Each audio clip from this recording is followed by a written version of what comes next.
And good morning, everyone. I'm Bill Riles along with Jessica Taloni. We're interrupting our regular programming to bring you an update as Hurricane Ida soon makes landfall along the Louisiana coast. We want to get you straight to Chief Meteorologist Ed Bloodsworth. Tell us where Ida is right now. Good morning, Ed. Yeah, good morning, guys. The system is still now maybe about another hour or two away from coming ashore on the Louisiana coast, but the impacts for our region have begun, and they've been underway for the last couple of hours. We've seen numerous reports of storm surge, significant water rise at around 2 to 3 feet into Bayou La Batterie. It's been closing roads, also closing the causeway as well over Mobile Bay. But we've had several tornado warnings, and this we mentioned was going to be a concern early on, and this will stay a concern through the entire day Sunday, all the way into Monday as well. So right now there are a couple of bands that we are paying close attention to.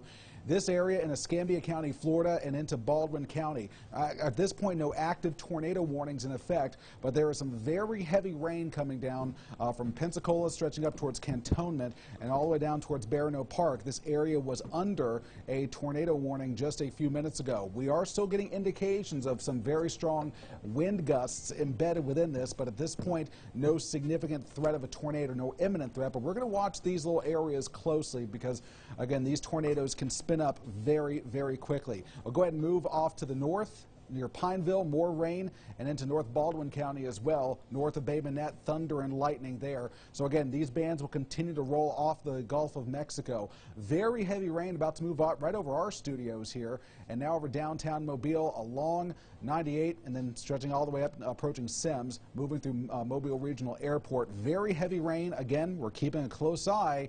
We do have a lot of turbulent wind, some very strong wind gusts, but at this point we're not seeing anything imminent in terms of a tornado threat right now. But there is a tornado watch in effect for the area. This will continue to roll on through the next couple of hours. Again, you'll see all of those rain bands that just continue to work off of the Gulf of Mexico. A lot more out in the Gulf. Again, this will present a water spout threat, and all this strong onshore flow will just continue to pile significant water into Mobile Bay along our coast as well. But of course, as we've been mentioning, the main issue here is Ida, which is now still a strong Category 4 hurricane about to roll onshore. Meteorologist John Nodar, we've been watching that very clearly defined eye this morning. We really have. This is a well-organized storm, which is not what you want to see if you are in Louisiana. For us, the name of the game is persistence. It's going to be here and bring heavy rain and the threat of tornadoes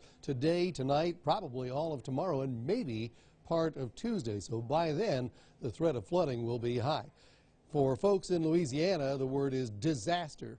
150-mile-per-hour hurricane approaching about 30 miles south of Grand Isle, Louisiana right now. A quick check of some of the local storm reports out of this area include hurricane winds upwards of 64 miles per hour at some of the buoys offshore, but we've had much higher wind rates than that.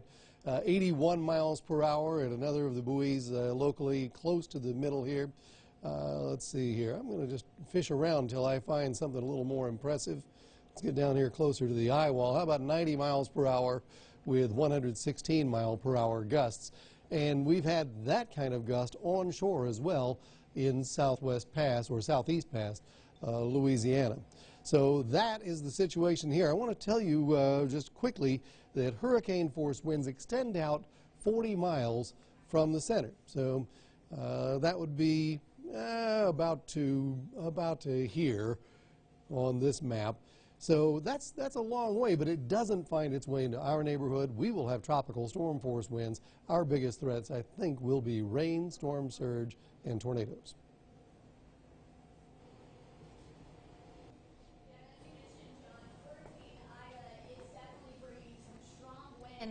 And heavy rain throughout southeast Louisiana. Looking at the latest information from the National Hurricane Center, just 30 miles south of Grand Isle, so making landfall here over the next few hours. Max winds now 150 miles per hour, but gusting even higher than that, up to 185. So looking at the track of Ida, we are on the east side of the storm, so we'll continue to see the outer rain bands not only today, but throughout Monday as well. In fact, the brunt of it that we'll see here is actually later in the evening and tomorrow morning. So tomorrow it will be a washout of a day with still seeing the heavy rain from Ida as it continues to track just off to the northwest of us. So we'll watch that closely for you. Looking at the forecast model, a brief break in some of those heavier rain bands that we saw earlier, but one is expected to come later, right around landfall time, 1-2 o'clock, becoming consistent and persistent heavy rainfall, but a dangerous Category 4 hurricane making landfall in Louisiana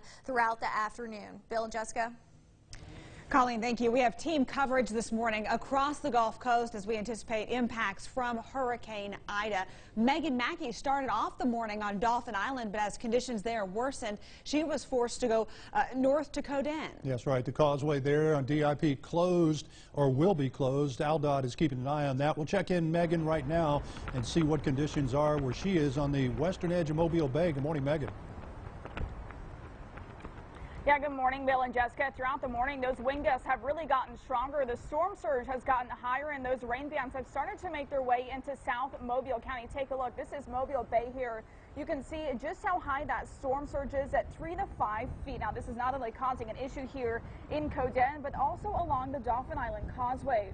Early this morning, we were driving along there, as you mentioned, and not only was there heavy flooding, but lots of debris. AlDOT was on scene and is continuing to monitor those conditions there and say they might shut it down as conditions continue to worsen.